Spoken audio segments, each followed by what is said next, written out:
Bismillahirrahmanirrahim. Bau harum surga telah tercium dari jarak perjalanan 500 tahun. Andai kata surga itu ada dalam dunia ini, kita hendak berjalan menuju surga itu 500 tahun lagi hanya sampai sudah keciuman baunya. Bahkan ada riwayat lain 1000 tahun. Nah, dari sekian bau surga yang sangat semerbak itu, ada beberapa manusia yang kadangkala mencium bau surga, apalagi masuk ke dalam surga. Ada hadis-hadis Rasulullah yang menyatakan manusia nang kada mencium bau surga, apalagi masuk. Jadi orang ini artinya harus ke neraka dahulu. Siapa orangnya itu?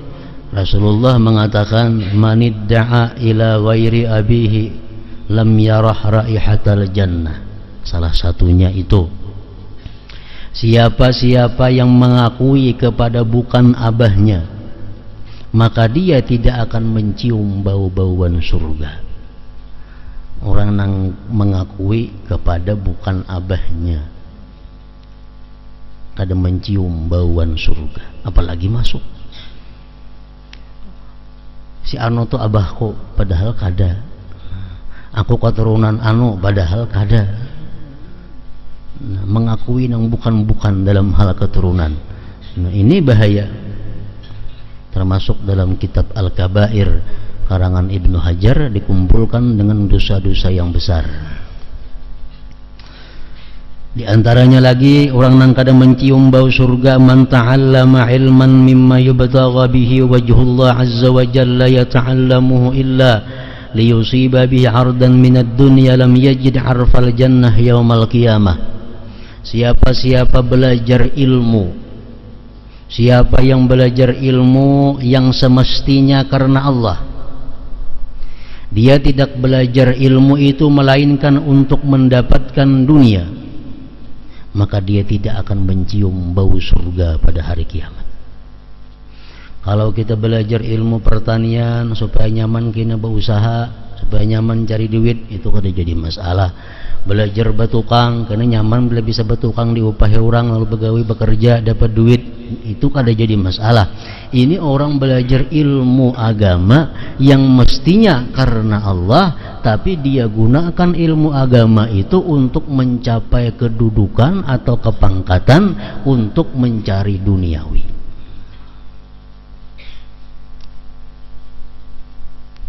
Dan itu banyak terjadi. Orang menuntut ilmu agama nang mestinya karena Allah, nuntut ilmu fikih, nuntut ilmu ini, tapi tujuannya kada supaya diangkat orang kena jadi ini, nyaman jadi pekerjaan untuk mendapatkan dunia. Nah, menggunakan ilmu agama nang mestinya karena Allah, digunakannya untuk kepentingan duniawi, itu termasuk nang kada mencium bau surga juga.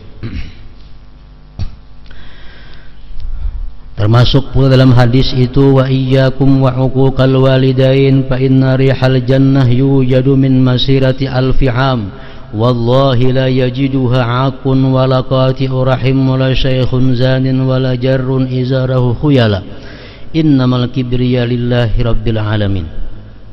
Ujar Nabi, aku takuti kalian durhaka kepada orang tua, durhaka kepada ibu bapa, karena bau surga itu sudah keciuman dalam perjalanan 1000 tahun. Demi Allah, ujar Nabi kita, wallahi, Nabi kita bersumpah. Padahal andai kata sirin kada bersumpah pun kita sudah percaya. Cuma daripada pentingnya ini masalah, beliau bersumpah, wallahi, demi Allah, la yajiduha, tidak akan mencium bau surga akun, orang yang durhaka kepada kedua orang tuanya, wala qati'u rahim, tidak mencium bau surga orang yang putus hubungan keluarganya, wala syaikhun zanin, tidak pula mencium bau surga itu orang yang sudah tua namun masih suka berzina. Dalam lugat bahasa Arab Syekh itu orang yang berumur 40 ke atas. Umur sudah 40 ke atas masih suka melakukan zina.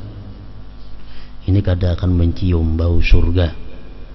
Dan tidak pula mencium bau surga orang yang pakaiannya laki-laki yang pakaiannya tapair ke tanah karena sombong. Rasulullah bersumpah, wallahi, demi Allah,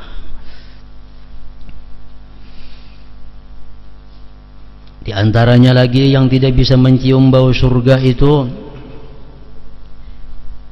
sinfani min ahlin nar lam arahuma qaumun ma'ahum siyatun ka'adnabil baqar yadribuna bihan nas wa nisa'un kasiyatun 'ariyatun mumilatun ma'ilatun ru'usuhunna ka'asnimatil bukhtil ma'ilah la yadkhulunal jannah wa la yajidna rihaha wa inna rihaha la tujadu min masirati kadza wa kadza. Ini ada orang lagi ujar Nabi kita nang kada bisa mencium bau surga apalagi masuk. Kaum yang di tangannya gada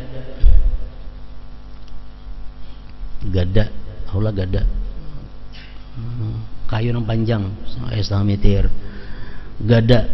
Nah, dia menghalau manusia dengan gada itu, memukuli orang. Biasanya ini digunakan gada-gada seperti ini oleh orang-orang yang berjalan amamal malik di depan raja-raja. Nah, biasa kan raja-raja hendak lewat nih, lalu bubuhan pengawal ini langsung gada di tangan hander ulang langsung gada mahalau. Ini raja hendak lalu. Nah, ini tuh. Yang kedua ujar Nabi kita perempuan-perempuan yang berpakaian tapi bertelanjang. Berpakaian tapi bertelanjang. Nah, apa artinya? Bisa diartikan itu berpakaian cuma tarang. Berpakaiannya liput cuma tarang. Nah, itu ngarannya berpakaian tapi bertelanjang. Termasuk juga mungkin dalam itu kalimat itu orang yang berpakaian cuma aurat masih terbuka. Bisa juga termasuk di situ orang yang berpakaian menutup aurat cuma kantat. Nah, kantat selawar tuh maulah mempas bakarit, baju bakarit, selawar bakarit, bini-bini, wanisaun, bini-bini, kasiyatun, ariyatun. Kalau menurut pendapat Imam Ghazali, bini-bini yang macam itu tuh bini-bini bungol ngarannya. Kenapa? Karena ini melakukan maksiat. Orang yang melakukan maksiat itu kayak apapun pakaiannya baiknya, kayak apapun haratnya, tetap dikatakan dia jahalah, tetap dikatakan bodoh.